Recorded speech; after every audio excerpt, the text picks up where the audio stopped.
unicorns, welcome and welcome back to the channel. Anti-TBR book tag, aka books Chrissy ain't never gonna read. You know, I definitely know I wouldn't read, even if my taste change, even if some of these are like conviction city, even if I do want to read them, Holy Spirit just won't even let me look at it. Go on and keep walking, because you know you can't even read that now. I remember watching Miriam's anti-TBR book tag, and I was like, wow, her answers are amazing. So shout out to you, Miriam. That video was how I found you, girl. Love you to life. I don't really have any predetermined answers for these questions, so I'm just gonna go on the cuff. Popular book everyone loves that you have no interest in reading. That will probably be Court of Thorns. I think that's the book. I'm gonna put it right here. Yeah, I don't have any interest in that, and I think it's because I am more of a traditional fantasy reader, and romantasy to a degree is really, I have to be very careful in navigating the romantasy genre. You know, I know that it's a book series that a lot of people have enjoyed, and you know, it's just not for your girl. A classic book or author you don't have an interest in reading. I'm very open to reading classic authors that I haven't read before. The antithesis to this question would be, is there a classic author I've read before and I don't want to read anymore? Hot take, Toni Morrison. I read quite a few of her books when I was in high school and some as an adult, and I don't have to read any more of her books. Even though I appreciate what she talks about in her books, I appreciate the rawness and the vulnerability and the authenticity of the African-American experiences told through different lenses and different situations and different points of time. Threshold has hit the limit. Question 3 kind of is a combination. Problematic author whose books you have no interest in reading.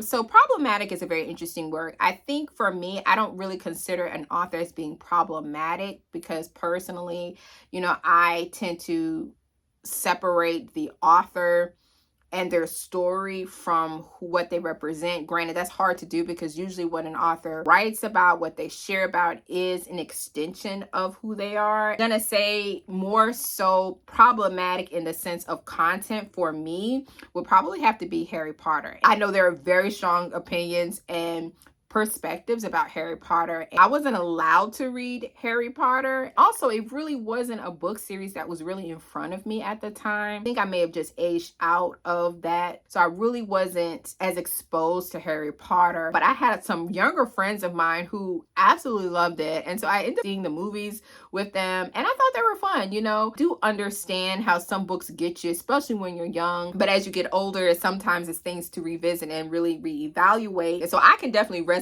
with that, especially in reading Everworld, which was kind of my Harry Potter to a degree, because this was a series that took me into an utter chokehold. And so when I was about 12 or 13, yeah, in reading this, I was like, oh, so this probably wasn't a good thing. An author you have read a couple of books from and have decided their books are not for you. So I guess that is kind of a question I've already answered before with Toni Morrison. A genre you have no interest in, or a genre you tried to get into but couldn't. A couple of years ago, I would have said romance.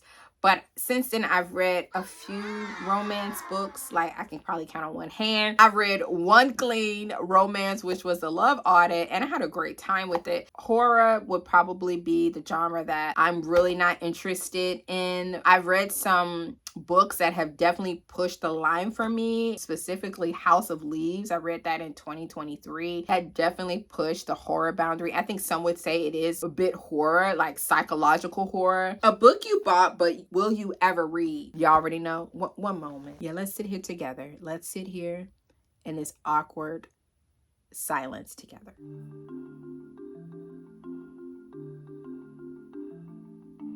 A series you have no interest in reading, or a series you started and have DNF'd. Let's see, that's a very interesting one, because I do DNF series quite a bit. I think one that comes to mind would be Strange the Dreamer. This is a duology, a mystic librarian, and I ended up DNFing it, even though the writing was so beautiful. I really love the journey of Strange, but it definitely crossed over my convictions, and it was definitely giving more paranormal romance, spiritual exchange of things, and it just definitely read more lustful than I was comfortable with. But the writing and the actual character of Strange himself was just so good.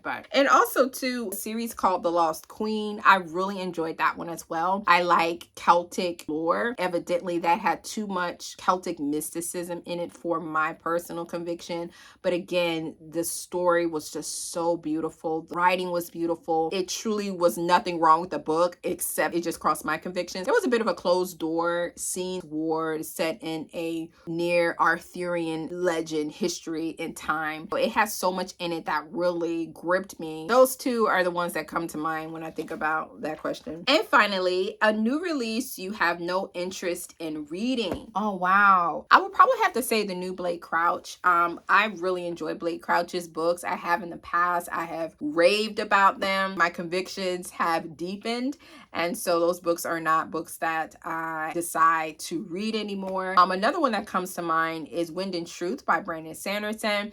I've heard some very interesting and